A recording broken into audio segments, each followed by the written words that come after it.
when Neil asked me, sorry, you're right there. Neil asked me to give you a talk on Susan. I thought, well, I've done that not long ago. So contacted William and said, haven't I spoken to you recently on Susan? He checked through his records. He says, yeah, it's 9 years ago. So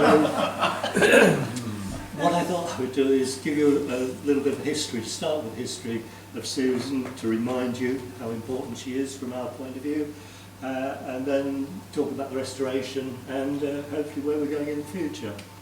So Susan is the only surviving wooden lighter from the Chelmer Blackwater navigation. It's the only lighter that on the navigation that had an inboard engine. Its design followed that of the earlier lighters along the coast. It's a considerable maritime interest. It's a designated vessel on the National Register of Historic Vessels. Susan Trust is a partnership of experienced organisations, namely the Chelmer Lighter Preservation Society, who were operating Susan previously, the Inland Waterways Association, Chelmer Canal Trust and Chelmsford City Council, and our patron is Lord Peter here, so we do appreciate that. The Susan Trust aims to raise funds to restore, maintain and operate Susan, to organise a restoration, ensure her future operation and maintenance, and promote her history of the navigation and the lighters that used to operate on it. So this is a reminder of Susan, 1997. Historic view now because that bridge has gone. It's the old Chelmsford Bypass Bridge, been replaced by a new one. As I said, the lighters originally from 1797, when the navigation opened, were horse-drawn. A view at Haybridge, adjoining the Bentles warehouse. I always like these early postcards because what I find interesting is the neatness of the towpath. The vegetation, they seem to be hard surfaced. Obviously, they needed to do that because the horse was drawing the barges. And another view just above the long weir at Beeley. The timber that came in, one of the main cargoes on the navigation was timber. There were obviously other things like coal and lime, etc., and goods going out from Chelmsford. But the timber before 1955 had to be unloaded out in the estuary because the coasters were too big to come into the lock. And to do this, they used dismasted Thames sailing barges. And here you can see Morosa that had a cargo discharged onto her from a coastal lighter, brought into the basin, and then it's transferred onto the Chelmer and Blackwater lighters. Quite a laborious process, all that transfer, which obviously in those days was all done by hand as well. But I always think that this is one of the reasons why we've got so many Thames barges preserved, because they were used after they'd finished their cargo carrying. They were used for transferring the timber into the basin, and Morosa is now I think owned by Andy Harmon at St Osoph.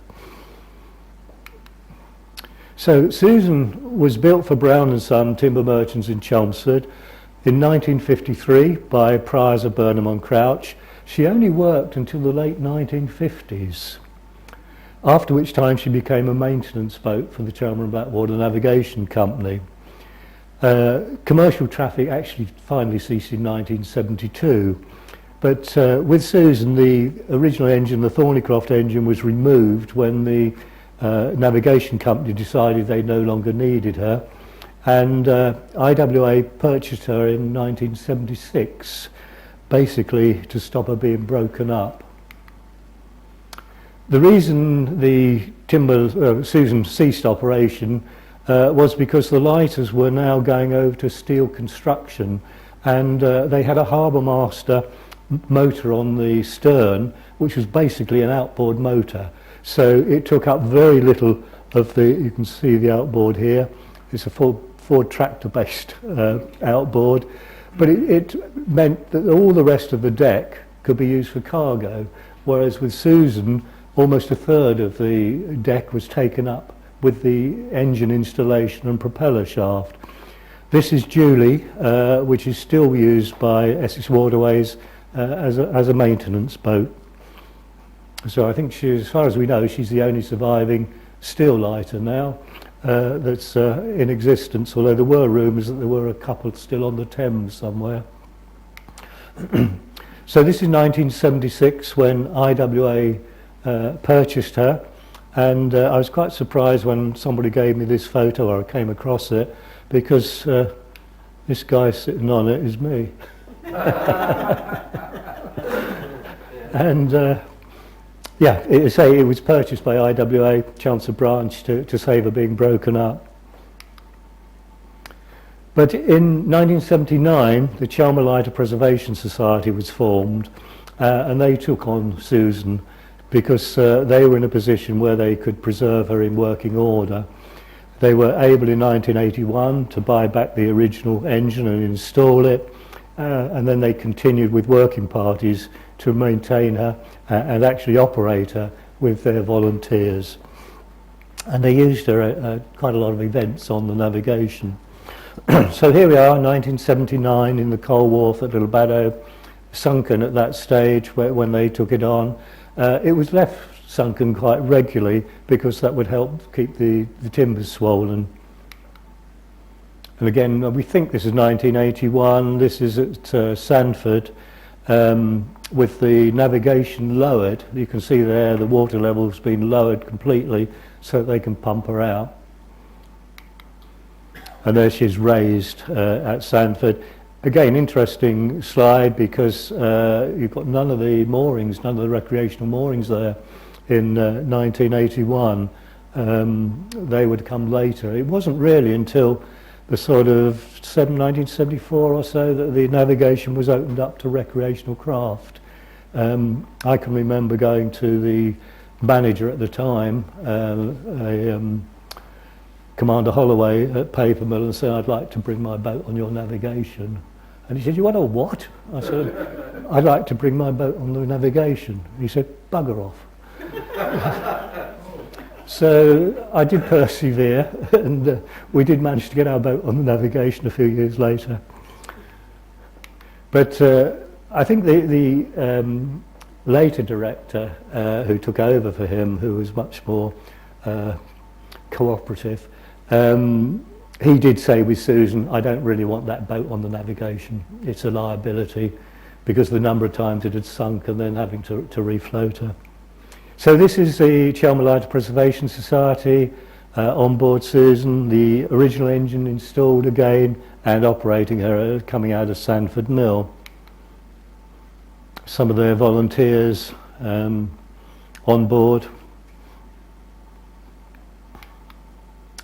But by 1984 she needed some major repairs, and that was beyond the Preservation Society at that time. Ownership was then transferred to Passmore Edwards Museum, which is part of the London Borough of Newham. And I think, I mean, others probably know, but I'm sure Dudley Corkman of Chelmer Canal Trust was something to do with that. Yeah, you know, I'm sure that was why it was transferred. We did manage to, at that time, it did manage to get some Essex County Council funding. Interesting, I was working in the County Council's Historic Buildings section at the time as an advisor, and we found some money left over in our water mills and windmills fund, and we decided this was a good use of it to put it towards Susan. So it enabled repairs to be undertaken at Cook's Boatyard in Malden, after which she was moored on the salt flats in Malden, and that's what she looked like in 1984. So I think one lesson from this is that if you don't maintain her, if you don't look after her, it's the sort of vessel that can deteriorate very quickly.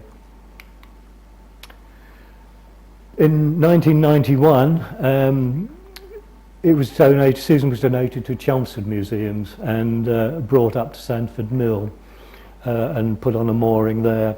It was used as a working exhibit, still aided by the Chelmer Lighter Preservation Society. and operated there as an exhibit for when they had open days, and also doing trips when there was demand. In 1993 it had recorking and tiring with Science Museum grant, and then 2002 further work was required. In 1993 she was the star at IWA's reopening of Springfield Basin after the restoration there, and this is the crowd gathered. You can just see her arriving here, the stem, onto the wharf there to transfer a token cargo into the horse-drawn, I don't know if you call that a horse-drawn dray or whatever it is, but into that vehicle. And she appeared regularly, as I say, at things like this is the bicentenary of the opening of the navigation rally in Springfield Basin. There's people there. I can see Mike Smith on here. And John Marriage, Jeff Bowles, who was museum curator at Sandford, and again doing trips on the navigation. Here again you've got some recreational moorings here at Sandford above the lock, but not on the towpath side at that stage, which is something we did later on. So in 2003 she was placed on the National Register of Historic Vessels. That was all going to help towards securing her long-term preservation.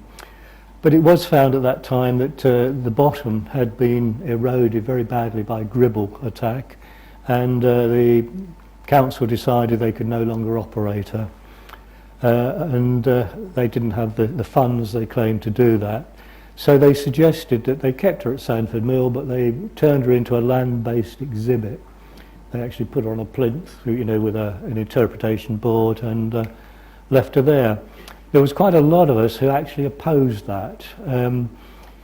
We felt that if you turned it into a land-based exhibit, it wouldn't be maintained. There's no point in keeping it watertight. It would just gradually erode, timbers would dry out, we'd lose it, it'd fall to bits. So the Susan Trust was formed. The trustees came from the bodies that were previously involved, and the ownership was transferred to the Susan Trust.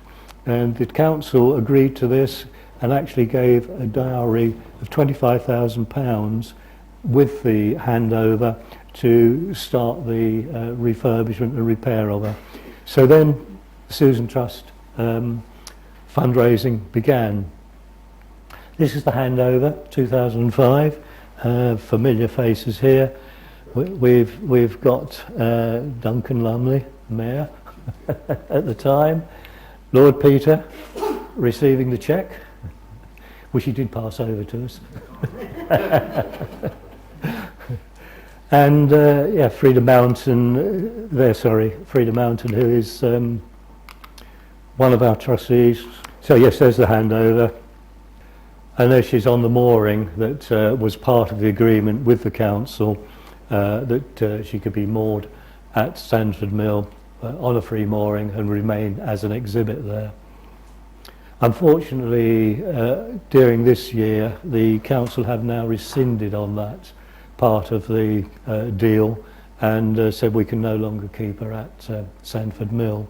So we're on notice to quit that mooring. They seem to be turning everybody out of Sandford Mill at the moment, saying it's not safe, it gets broken into, etc. But we've been arguing that we think Susan's safer at Sandford Mill than she would be perhaps at Springfield Basin or somewhere else on the navigation. So we are still in discussion with them, but they do seem rather adamant that we won't have that mooring. Unfortunately, they don't seem to have any firm proposals for Sandford Mill, so I think there's part of the campaigning IWA and Essex Waterways are doing is to see Sandford Mill used in conjunction with the navigation. It's got tremendous potential to be opened up as a new honeypot on the navigation, and serving as facilities for the navigation. So fundraising continued with that £25,000 as a basis. We got considerable local support. Made an application to the Heritage Lottery Fund, but it was unsuccessful. They said they were oversubscribed. We made a later one which was also unsuccessful. In 2009, the Trust realised that the repairs were urgent. They could not await completion of the funding. We thought at that time we were going to have to raise about £120,000 to restore her, based on the quotes we'd received from 3 different boat builders. But we decided we couldn't wait to complete that funding, and we therefore arranged to commence work on her, urgent work, and decided to take on St Osyth Boatyard to do the work as the best offer and most appropriate. So she was moved up to the St Osyth Boatyard. This was her condition in 2010, deteriorating. See there the centre keelson, rot in it. So preparing to move her up to St Osyth, getting ready to leave Sandford Mill. And if you look at this shot, I've left this in because if you look at the centre keelson, you can see it's bowing. And this was our worry, that the bow in that centre keelson, because of the rot, that she was going to gradually break her back. And if we tried to move her any later, that could become problematic. So that was the reason why we said, right, we've got to get something done urgently, otherwise we're going to lose her. So Essex Waterways offered to tow her up to, down to Heybridge Basin. This is Colin Edmund, the manager at the time, in their old weed cutter, giving her a tow. Here we are, lunch break at Paper Mill. You can see here the length. She takes up the full length of the locks, but she isn't quite full width, whereas the later steel lighters do take up the full width of the lock. So again, there's a cargo gain there. And I think also you can see in this slide the amount of space that you sort of lose, cargo space at the back, because of the inboard engine. So in a way she was quite experimental, I think, in putting an inboard engine in. And here we are carrying on down the navigation, approaching Hoe Mill and passing Julie.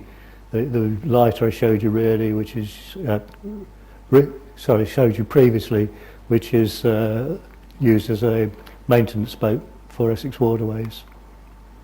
And here we are in the sea lock, ready to head up out into the estuary to St Osyth. The tarpaulin there, they're about to drape over the bow of the boat because there was quite a bad leak on the bow, and once she was moving, the pressure against that tarpaulin would help seal that leak. But we did make sure she'd got pumps on board. So because we had to start that urgent work, we decided that we needed to break the restoration down into stages. And I won't go through all those, we'll be looking at them in a few moments' time. But basically by breaking it down, we felt we had more chance of raising the funds for each part, each stage. And we would then be able to continue the restoration. Once we got her in the boatyard, she was there, we're having to pay, dry dock fees, etc. for her, but we'd be able to fund it in stages and keep the restoration going. And those stages were illustrated for grant purposes and for information on this slide showing which they were. The estimate at that time, as I say, based on the boat builders' quotes, what was around about 120,000, to which we thought, well, we need to add a contingency. But once we got her in the dry dock, the exploratory work revealed quite a lot of concealed rot. Also, the VAT rules changed, so we could no longer reclaim VAT, so that added another 20%, which is considerable when you consider the amount of money you're spending. So current total restoration at the moment, we think we're nearer 260,000 for the complete restoration. And one of the reasons for that is the time it's taken to actually do the work and raise the funding, plus obviously everything's gone up meanwhile. And then there's a stage 7, which we haven't embarked on as yet. I'll talk about that later, but we think that could be another 20,000 or so, for which we will need to fundraise. Here we are in the dry dock, St Joseph. Interesting slide again, because the roof is actually rolled back in that one, so you don't get pigeon poo. And the keelson removed there, ready to put in a replacement. This shows you the condition of the centre keelson. A lot of rot within that, so I think we were quite right in making that move and deciding we'd got to start work. There's the new keelson, which is reclaimed green heart, which will last a lot longer than the softwood. I mean, it's probably already had a much longer life when we put it in there. Probably used on a dock somewhere as a pile, from what we can gather. But there it is installed. This shows at the time the condition of the hull. You see around the waterline here how badly it's eroded. Again on the bow, softwood planks eroding, and the gribble attack underneath, which is something we hadn't seen obviously until we'd got her in the dry dock and were able to get underneath. But it shows there, council's concerned that, you know, that was down to a very thin layer of timber. And they felt they could no longer operate her. And again here, side keelson rot within that. It looks pretty firm, you know, you look at that, it looks got a good timber. But once you start exploring, you find the rot. So we were able to carry on with stages 1, 2 and 3. This is the funding we got, the grant from Chelmsford, or dowry from Chelmsford Borough Council, 14,500 from County Council Community Initiative Fund, Essex Heritage Trust, Augustine Courtauld Trust, National Historic Ships Committee, Inland Waterways Association and Chelmer Canal Trust, both giving donations, generous donations at that stage. What is interesting there is only one of those that is, well, apart from one, they're all local. The National Historic Ships Committee was, you know, fortunate, keen to get us underway, but all the rest of those are local funding. We got a lot of local support. The Susan Trust also raised for those stages 18,500 from donations and collections, including some funding from Chelmsford Society, Blackwater Boats, Sandford Lock Boaters, and Sir Alistair Stewart, who was an IWA member. So we were able to carry on with stage 2. We were going to replace the floor ribs, or floors as I think they call them. We'd done an assessment on those when we left Sandford and thought, well, it's probably about half a dozen of these they're going to need replacing. The rest look okay. But once we started investigating, removing that side inner chine, you could see these joints where the side ribs connected with the floor ribs, they'd all been bolted through. The bolts had gone rusty and the rot had set in. So the exposure showed us that in fact we had to replace most of the floor timbers and the side ribs. There's one here that was an original that's retained. There were probably in the end only about half a dozen that we could retain, and they were in that sort of condition, but we have retained them, you know, for the heritage reasons. But unfortunately there was a lot more work there than we anticipated. So again, this is a general view, having or going through the process of replacing those floor ribs and side ribs, work on the stem. And this is showing you the condition of the propeller tunnel. There's the weed hatch on the left-hand side, but you can see, you know, the plankings obviously had it, but also the formwork here, the frame for the propeller tunnel is past it as well. So we had to rebuild the propeller tunnel, managed to do that in solid Iroko.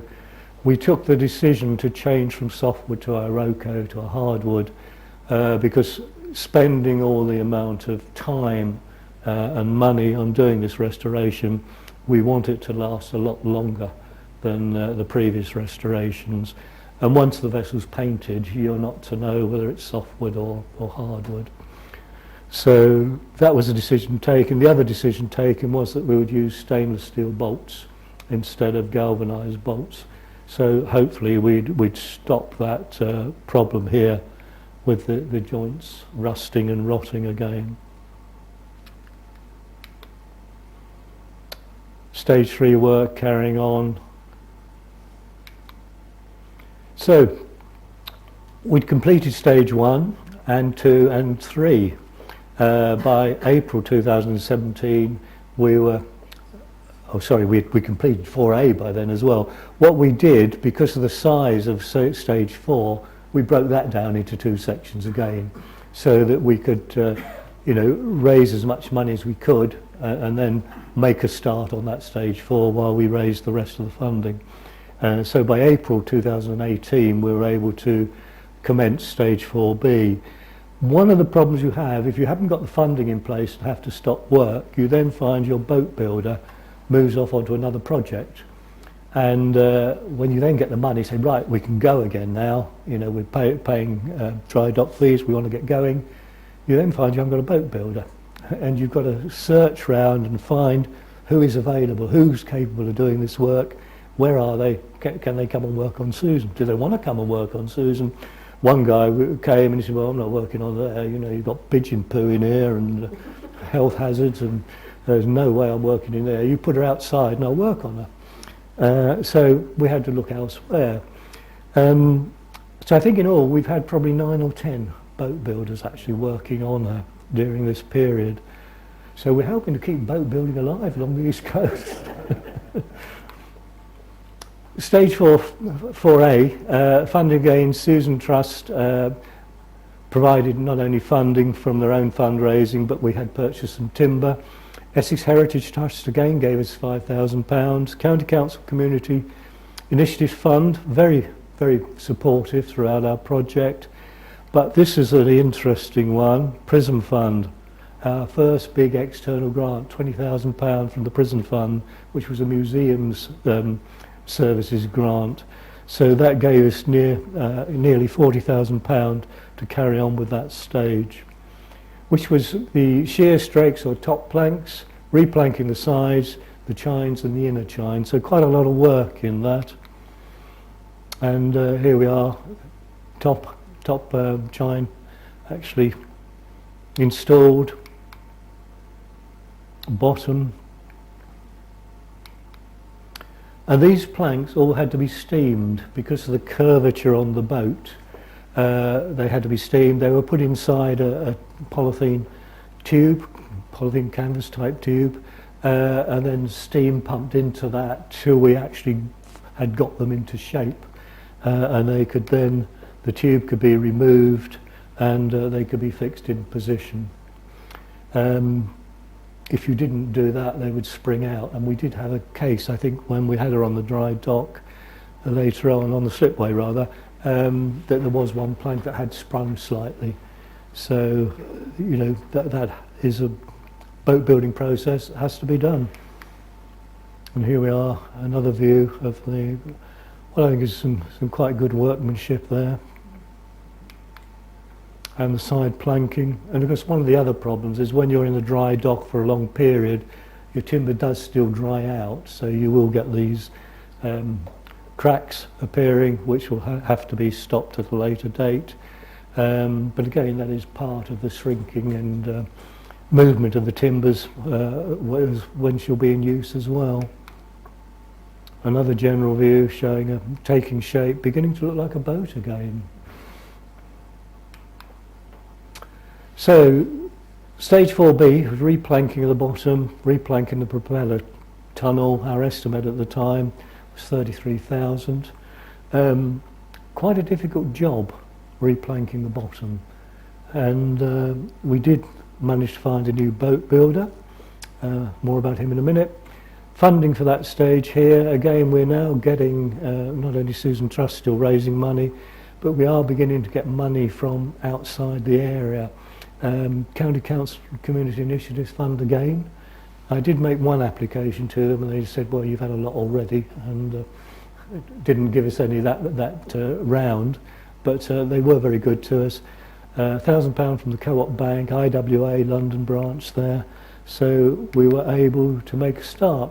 And this is was our new boat builder, Tom.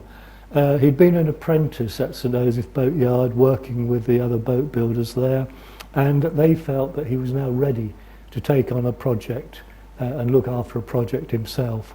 And he did that. He took it on. He took on replanking the bottom. We had to get him some help, or he got himself some help with that, because you're laying on your back underneath the boat, lifting these planks and fixing them in position. Quite a difficult job. So I think from that point of view, good that you've got a young boat builder to do it. We purchased another Iroko tree, which the boatyard cut into planks. You can see the planks here, as wide as we can make them. Another modification that we did, we decided that we'd rebate the planks, the joints, so that you've got a better water seal than just butt jointing them, which is what they were originally. So those were all extra work in actually putting those through the planer to rebate them. But we think, again, for the longevity of the boat, we don't want to have to repeat this again. We want to now to, go on for another 50 years. And this is another underneath view showing the conditions there of the planks waiting to be cut into shape. And then getting nearer completion. The joints were all tarred as well.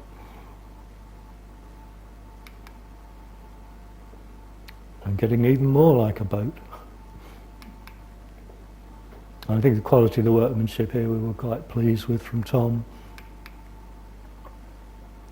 Internal, the ironwork still there waiting to be refurbished, but showing the how she is now coming together. The stem head.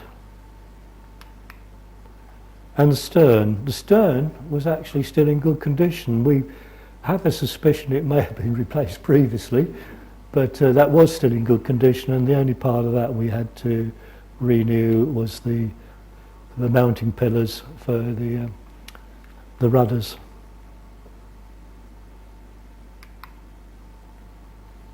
So, commencing stage 4B in April 2018, completed in February 2019, we were able to carry on with stage 5. The estimate for that was £60,000. There's then stage 6, which was going to be installation of the engine, and then stage 7, which will be a separate project for a cover for her and putting the floor in. Funding for that, again, some local money there, but some decent grants from the Association for Industrial Archaeology, £20,000, Garfield Weston, £10,000, and Essex Waterways chipping in with £15,000 as well. So here we are, making progress. Quite a lot of time-consuming work here with the sort of detail sections, finding the right pieces of timber, shaping them as the original. This is the knees on the stern. Cutting down the gunnels ready to take the capping. There's the capping in place. And the propeller tunnel with the planking laid ready for fixing.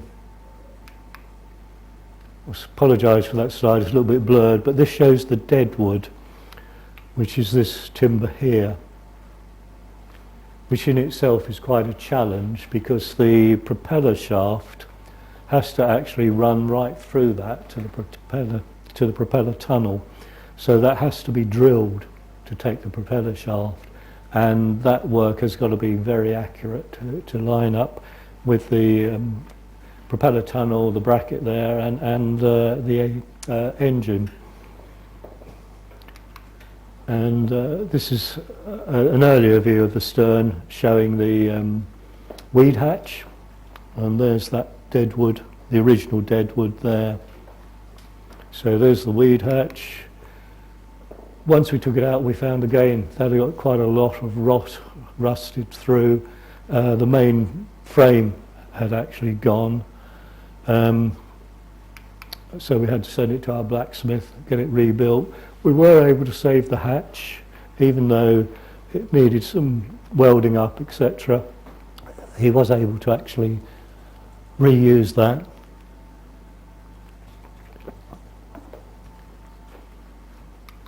And there's the completed item. What he did say to me when I went to pick this up was, I hadn't realised the amount of rebuilding you were doing on the propeller tunnel. And I said, oh, why is that? He said, well, it took me ages to rebuild this out to square to match the original. And if I'd known you've got a new propeller tunnel, I could have made it square, which would have been a lot easier. So, a bit of a red face from my point of view. The rudders, badly eroded again, so they were rebuilt in hardwood. And it was now time to actually get some additional help, to get some volunteers in, because we'd got to a stage where there was lots of work to do, but it didn't necessarily need the skills of a boat builder. So Chelmer Canal Trust volunteered. There's Neil and his merry band. I think you can probably recognise yourselves amongst those. Together with Tom, who was pleased to have some help. And here they are, setting about work after some instruction from Tom.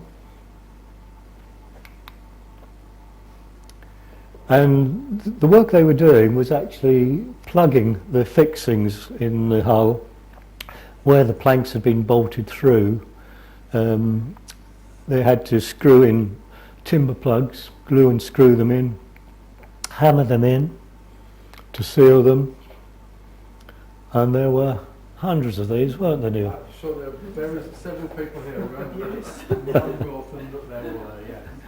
There were loads of them.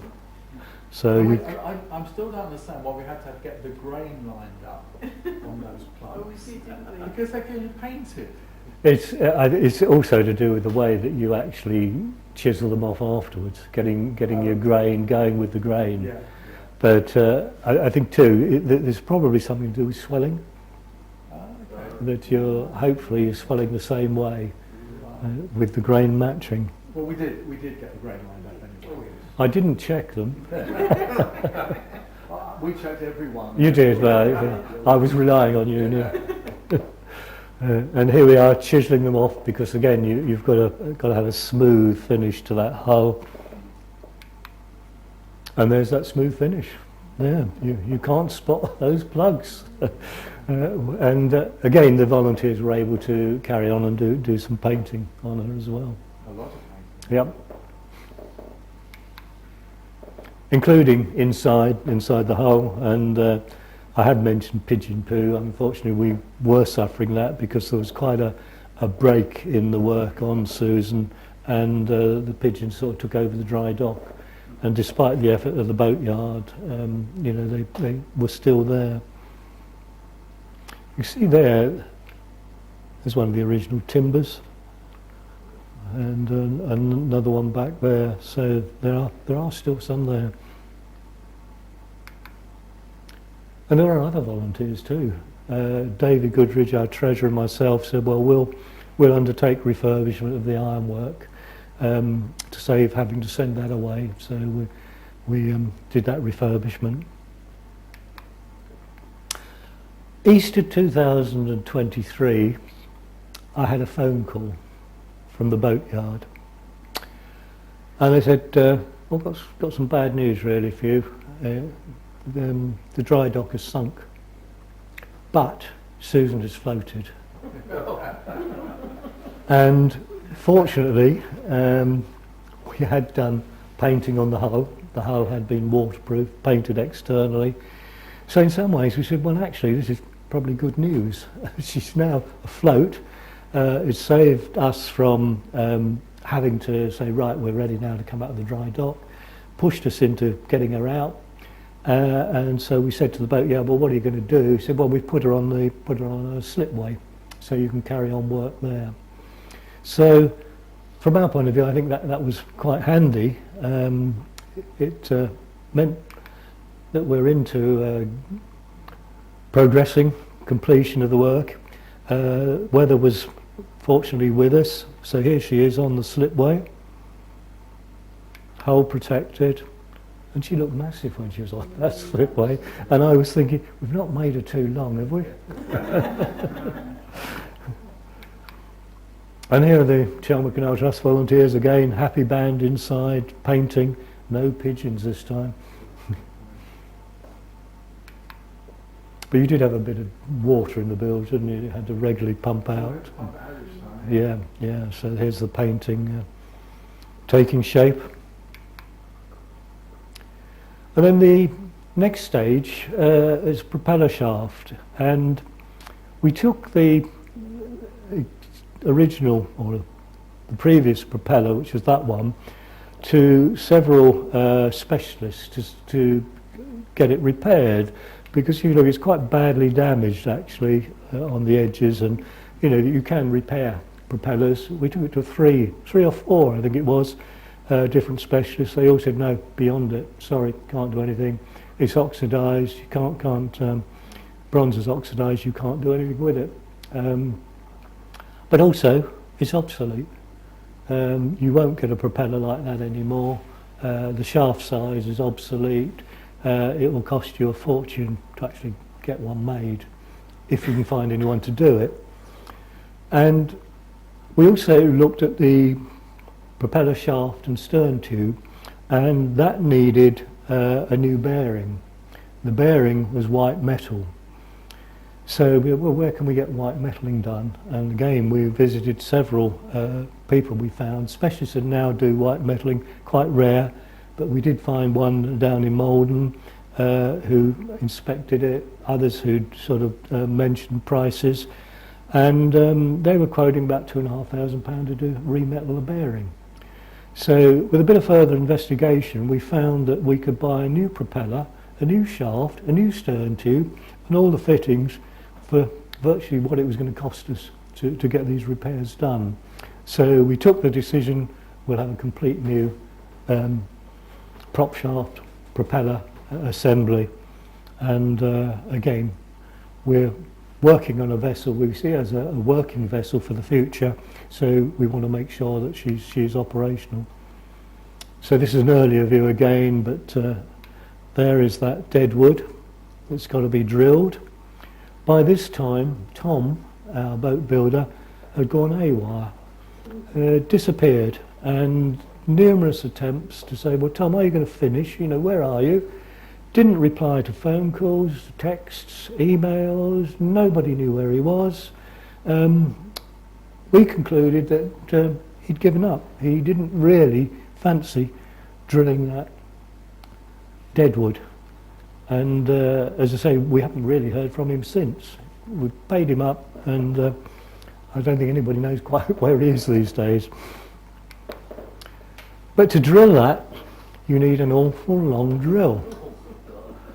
And the new boat builder we'd got, we were recommended to Mick Allen, who we saw, and he said, well, I don't mind working on her outside.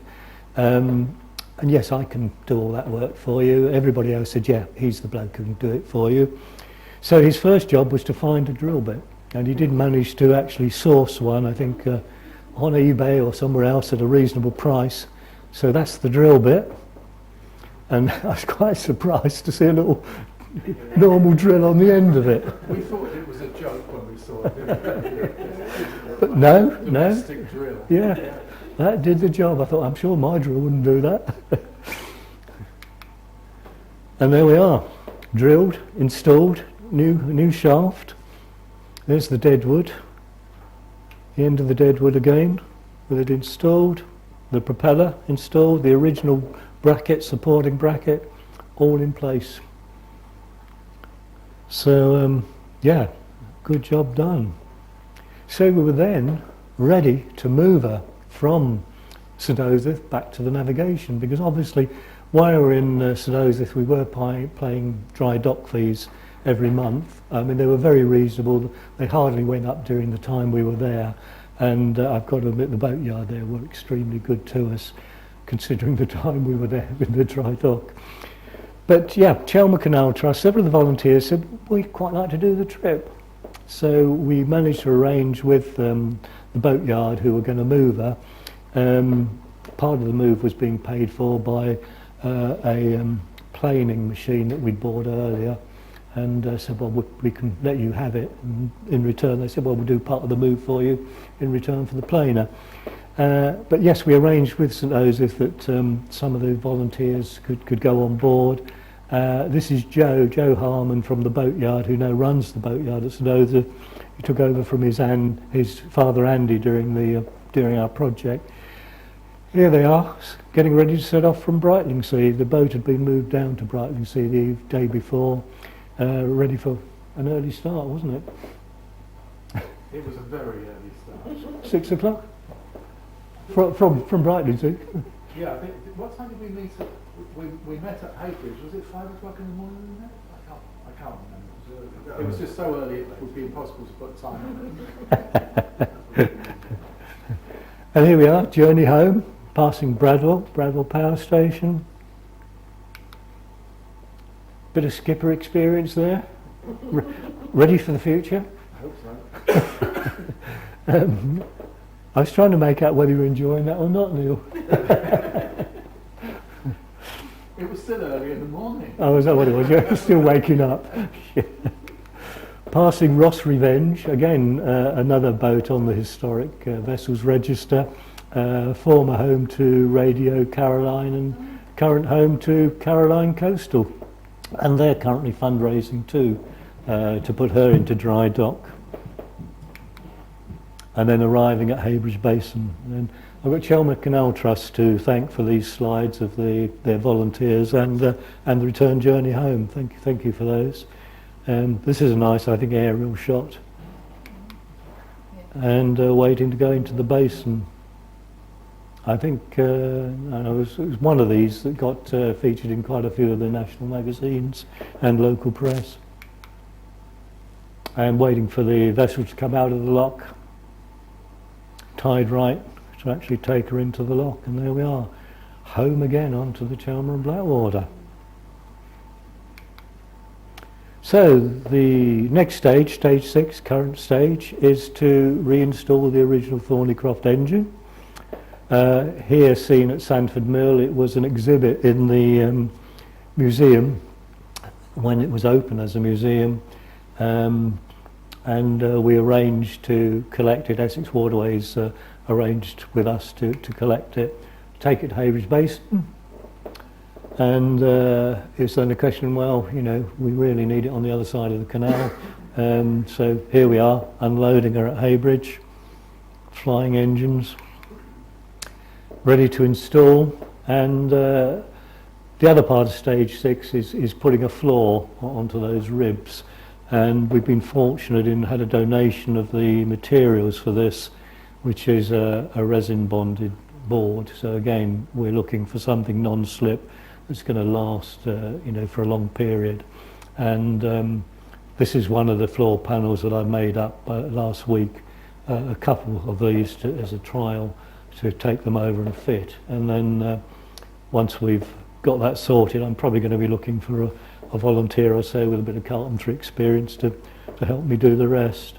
We're ready. Good. Thank you, Neil. Thank you, Neil. I'm just waiting for it to be moved. So funding to date, grants, we've had £164,000 over the years. I think by doing it in stages, it certainly worked from that point of view. The Susan Trust themselves have raised over 100,000. Restoration to date, 265,500, so double what we'd originally anticipated, you know, as I say, due to time, due to extra work, etc. So next, installing that engine. The floor was donated by Chandler Materials, so we're working on that. We now need to obtain a quote for the cover. We've always said we want to put a cover over her to stop the leaves getting in her, stop her getting full of water on such a regular basis, and Neil having to bail her out weekly. So we've got to fundraise for that. We see that as a totally separate project, and we're hoping, because we're now able to say, look, we've spent all this money on restoring her, that we'll get some opportunity to get grant funding. We need to resolve the mooring. I mentioned we've lost the Sandford mooring. We hope perhaps we can be back there at a later date when the council will decide what they're going to do.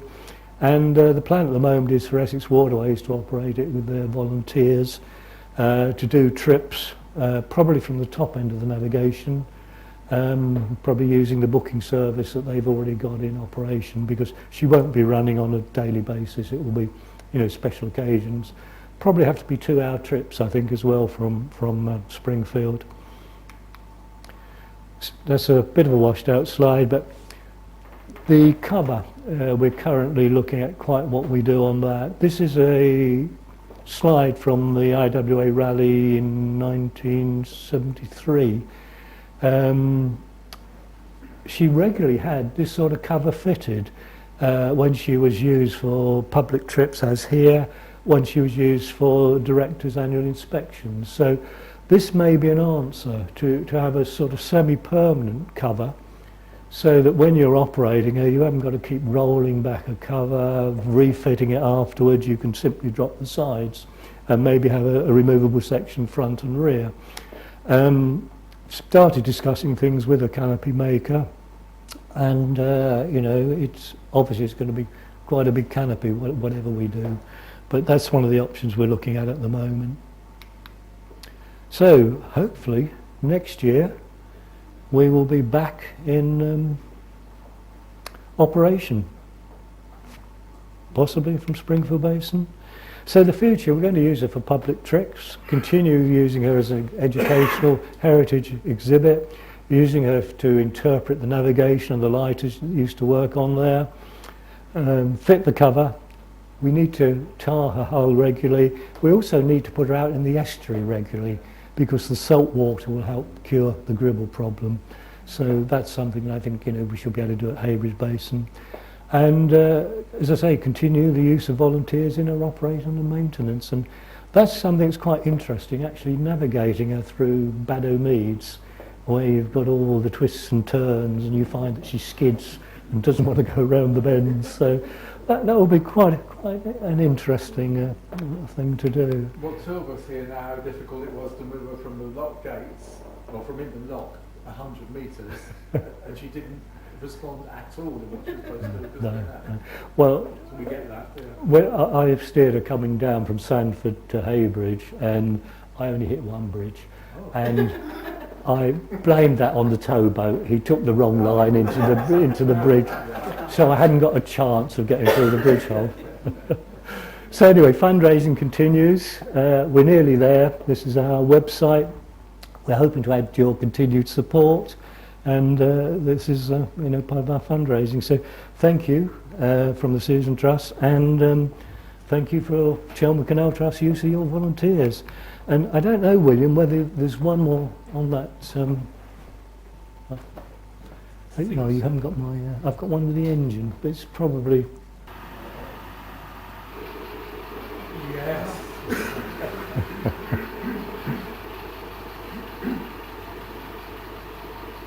This is in the workshop, Heybridge Basin, a couple of weeks ago,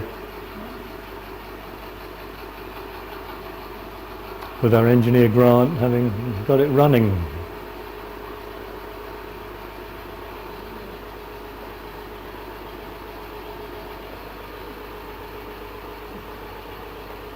Is that water cooled or air cooled? Water cooled.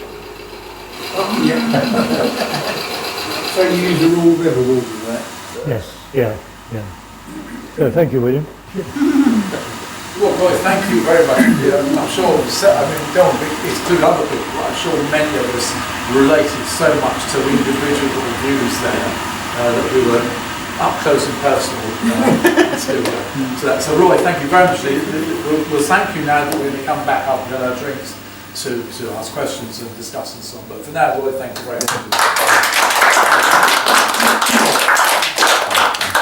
Okay, well, Roy's agreed to do a little bit more, so I hope you've got interesting and incisive questions or comments to make. So, not sure how this bit's going to go, Roy. The last bit was easy, was just that you just told us. But so, Actually, go for I it. wanted to ask a question. That design of that boat, was it a standard design or were they all totally one-offs? Each was slightly different to the earlier lighters. Shape was a little bit more streamlined, I suppose, but based on the earlier lighters, yeah. And they all had that keelson inside, the centre keelson, because you wanted a totally flat bottom. Right. You know, for working on the canal, you wanted minimum depth, so that you could get the maximum load on the boat. So, yeah, there was, you know, but very much based on the earlier lighters. And have you seen drawings of those early designs for it? We've got photographs Oh, of them. right, okay. You know, there's quite a lot of photographs of the horse-drawn boats. We have got the original drawings for Susan. Oh, right. I had a call, or somebody said there was a boat builder in Malden closing down, and they thought he'd got some drawings of Susan, so I went and saw him. Yeah, Wow. And so but what, I wasn't paying for them. the idea of Passmore, Passmore Edwards' interest, Yeah. you made a remark about that. Was Passmore Edwards interested in it, or did someone suggest to them they ought to take an interest in Well, it? Dudley Cortman who was involved with Chelmer Canal Trust in those early days, was very much involved with the navigation as a friend of the navigation. I think he was encouraged canoe, you may know more about this than I do, but I can remember him doing canoeing for London Borough of Newham, etc. on the navigation. And I think when he realised, that's you the know, there was a connection. problem with Susan, Yeah. well, perhaps London Borough of Newham's museum could take it and maybe use it in conjunction, because they also used the hay bray, I think, didn't they? Yes, they owned the hay bray. At Malden. So they were bringing parties down, school parties down, to the navigation, you know, to learn to use the navigation, canoe, etc. I think it was seen as part of that. But it was all, you know, it was another way of actually saving her at the time. Dudley was a bit of a fixer, wasn't he? I He mean, was, He was yeah. there, Yeah. you know, organising things. And I think that the fact that it was Newham, there has to be that. Yes, That yeah, direct link. yeah, yeah. Um, I remember Bill Small, the manager, you know, when I was involved in the early days with navigation, said, "Have you met Dudley Cortman?" I said, "Well, no, I don't know Dudley." "You ought to meet Dudley. Yeah, he's a friend of the Yeah, he was a teacher, wasn't he, at the Newham Yes, unit? that's the right. Cardfields, Fairplay yes. House. Yeah, Well, it was the Cardfields and then Fairplay Yeah. House after that. Yeah, Yes. that's right. yeah, that's right. Fairplace was what Yeah. we were talking about. And wasn't it Dudley who built the canoe store in the compound at Haybridge? I I've don't know. been told. Well, that's Yeah, why it's could called be. the canoe Yeah, store, yeah, because could that's where be. they used to Yeah. store their new canoes. It's only recently the hay bay's gone, isn't it? The hay bay was there till Yeah. fairly recently. Along the seawall from the lock. Yeah. Yeah. We used to use 400 it. yards along there. We used it for our work parties. Yeah. You know, when we had visiting groups come down for a week or weekend, we hired the hay bay. Didn't they have the little sort of, what was probably a boatyard on the side there? It had a crane. I think that was Almost that was opposite separate. Yeah, that was I separate think from. that the Newham people used that. Yeah, and they had toilets Had facilities toilets on the there, back. Yeah, that's right. Daytime toilets. Yeah. You only allowed to use the onboard toilets at night, weren't you? Yeah, that was one of the Yeah, rules. yeah. Anyway, thank you for that. More questions, more comments. Where is she Mark. now? Is she in Cambridge Basin? She's at Haybridge Basin, up near Neil's shed. Oh, right, okay. Sheds. Sheds. Conveniently near to my sheds. With power electricity. supply. That's good. When I was down there, I didn't have a long enough lead. So, when you mentioned that Susan was launching in 53, I mean, were horses in use up till then, or...? It seems that they were, because They really she were was the first gosh. motorised boat, and you know, they wouldn't have built Susan in timber if they'd got the steel barges operating. Yeah, I started work in '58 for the water company, and there were horses then. Even then? Yes, Really? yes, Yes. yeah, and on the now, not for much longer. But the first year or two that I worked there, because I had to take samples from the river every day, so I used to see them. And there's a lot of people around who, you know, old boys who say, "Oh, I remember jumping on the barges and going up and down, you know, when they were working into Chelmsford, the youngsters used to hitch a ride and go out for a day. Chaz is quite good on dates and photos. So what, you've got a latest date, Chaz, when horses might have been used? No. No, I mean, I just, what's on those photos that you look at, then are dated, aren't they? It must have been around that time. Yeah. If she was built 53, went out of operation late 50s, you know, obviously prior to that it would have been horses. Of course. Yeah. And then after that the steel barges. But it had to be someone's big mistake, didn't it, to think of putting an inboard engine in there, where, as you said, you take out a third of the capacity of the boat by the dog kennel engine, the drive shaft and everything. What was the option? You know, were there outboards? I was going to outboards are more recent, aren't they? Well, it wasn't very much more recent. They were slamming those tractor engines on the back, was it? And they were using the outboards. Well, I think Americans had outboards in the 30s, but I mean, you know, they were for sort of pleasure boats. Yeah. And something as big as Susan probably wouldn't have managed that. Well, when I researched Harbour Master a few years ago, they were now basically an American company. Oh, okay. So, you know, that was interesting. We would look to see whether we get spares. We still operate one on Julie. Yeah. And everybody moans about it. That's part of the heritage. Well, that's fun to drive that. Oh my goodness. Steering wheel like this. Oh, no. Chaz gets on very well. He's an expert skipper in that. So were the lighters on the navigation, you mentioned that Susan was it Brown and Sons. Brown? Yeah. Were they all owned by different companies? A lot of them were, yes. So the navigation company really only operated the locks? Well, I think the navigation company probably had some of its own.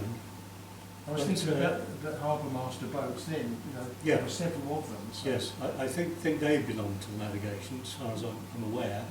But earlier on, a lot of the people, the wharf owners, particularly at Springfield, etc., would have their own barges. Or their own lighters. Gasworks and that sort of thing. Yeah, yes, Yeah. yeah, because again, it was the lighters bringing in coal for the gasworks that really started, you know, Chelmsford as an industrial city. Because there were the eel boats as well, weren't there? Sorry? There were the eel boats. Yes, the eel, Cambridge Basin. yeah. I mean, the Dutch company, they were there for 40 years. Yeah, yeah. I don't know you know that Cambridge Basin was a centre for storing eels. They had them in barges in the basin itself and outside, and they used to transport them from there up to London. Yeah, To markets. they went from 1920s to 1940 and 1960. I mean. Yeah, so there's quite a lot of photos of 40 them. years. Yeah, we've got the odd photo of them. You point to like dustbins and weighed in Yes. dustbins. Yeah. Because they'd have been in the freshwater to clean them out, wouldn't they? Sort of, you know, taste them. They came into the freshwater in the eel tanks for I don't know how long. Sort of clean them out in the freshwater and then be sent off to market. In the early days, they used to come through Haybridge on the backs of lorries, and they were in open top tanks. And so you used to get eels along the road, Haybridge. But when they went round a corner, the water used to slop around. Before they went to closed and they went to closed tanks with compressed air. But in the early days, you could see the eels. And I know when I started work, you know, we used to see them occasionally on the That's a different type of roadkill, isn't it? It's a bit like following a horse, isn't it? Yeah. One of our volunteers who used to take trips on when they were operating commercially, says that it's a shame we haven't got any of the pictures of the lighters fully loaded, because you wouldn't just take a level load, but more than that. So they load them up so they could just get under the bridges, apparently. Just sneak I under think the there's a bridges. photo in one of John Murray's books. Oh, really? Of a loaded one going on, I think Papermill Bridge. Yeah. And as you say, yeah. Because they were so skillful, they could just get it loaded right, that it would get under all the bridges. It was amazing. Further questions, comments, reflections? I was just thinking about you say that the canal company had their own boats, they charged people to transport their goods. What about people like Browns and that had their own barges? Will they pay so much a year to they? I think they paid a toll I'm not sure. But each time they use their boat through some... I would imagine, unless they were paying an annual fee, you know, I don't know. I don't Well, no, know I just if William has ever had any history on that.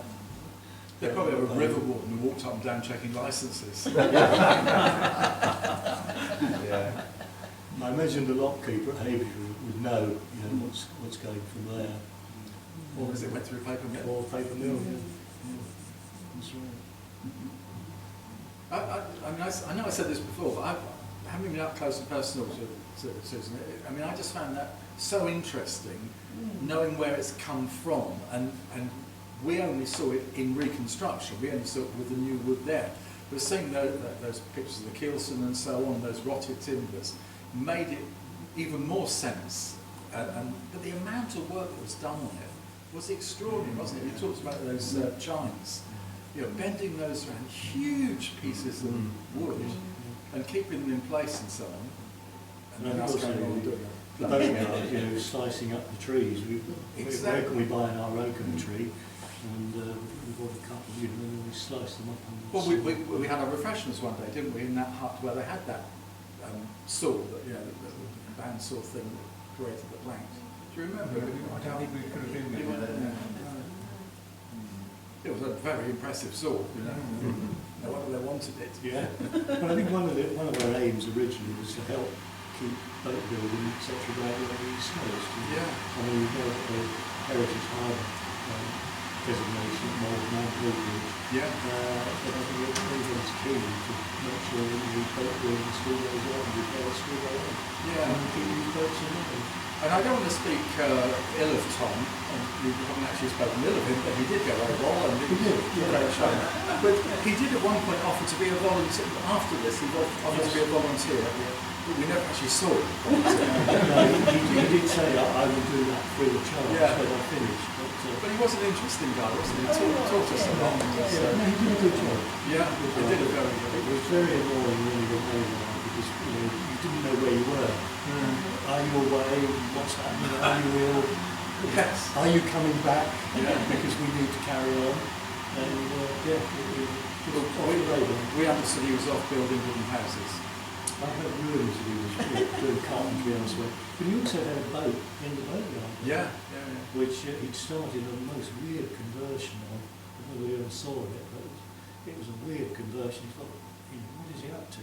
And, I'm sure he'll never finish it. Well, it's one of those projects. And how much a Roco that might have gone on Susan went on that road, I wonder. I don't think he did any work on it while we were there. Okay, any more questions? I don't want to sort of stretch it longer than we need to, but it's nice to reflect on these things. So what was the original timber she was built of? It's mainly softwood. Oh, right, okay. So you've tried to go to hardwoods so you get longevity. So we last, yeah. You know, bearing in mind the amount of time we've worked on it. And would softwoods have been the normal practice? Well, she was obviously built as cheap as you could. Yeah. You know, because it's a commercial boat, so you don't spend a lot of money on it. It's not like a pleasure boat that you're aiming to keep for the rest of your life. So the original owners would be absolutely amazed she's still floating on the water then? Yeah, they want her back. Now she's in much better condition. But wasn't she replanked with softwood once? Yeah, and in That's when the gribble got it. Yeah, and the centre keelson was relayed softwood because there's availability of timber, finding the right timber. So where did you get yours from? Various merchants. The boatyards seem to have contacts. You know, like people buy a whole tree. Some of the other oak, etc., that we use for the ribs, we find local suppliers because we still use quite a lot of oak on the navigation, and there are suppliers around. It's a matter of finding out who's the cheapest at any particular time, or who's got it available, or who can saw it. And I'm sure, you correct me if I'm wrong here, I'm sure I've read somewhere that the keelson came from one of the stakes in the harbour at Harwich.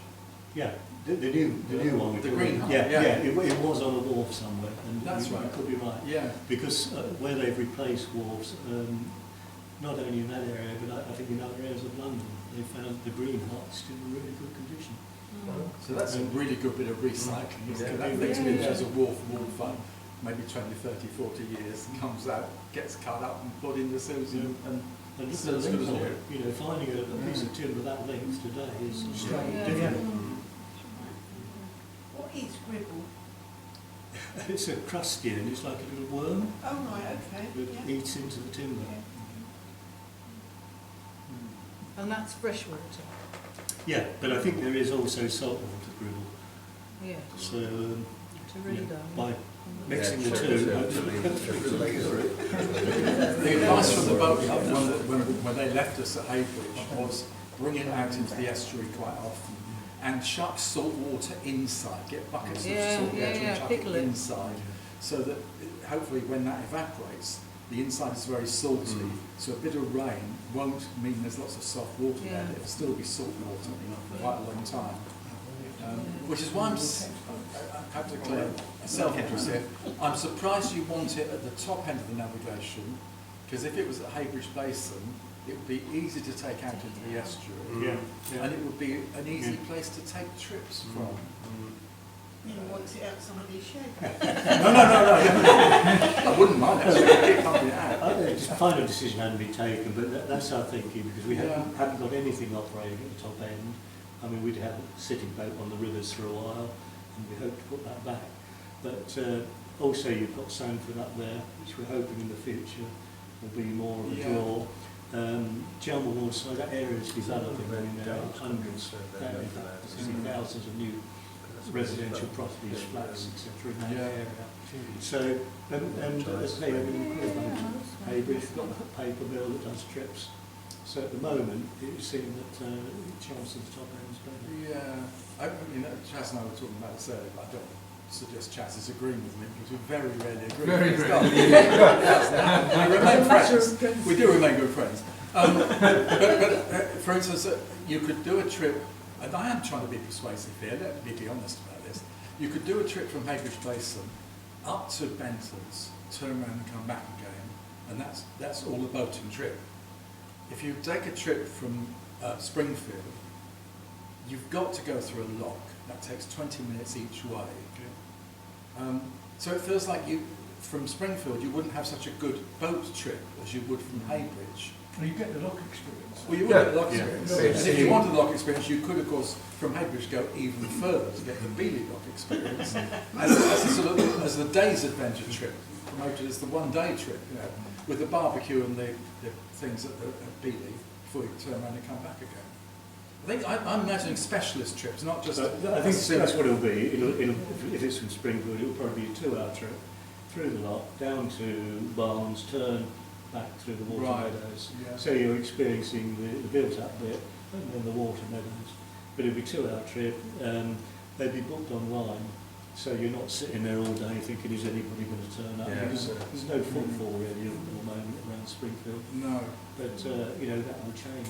I wonder if charters might work better though for particular interest group, Yeah. historical groups. Well, and so I on. think you can do that as well. Yeah. And, I mean, you're going to be limited to 12. We don't want to get into NCA No.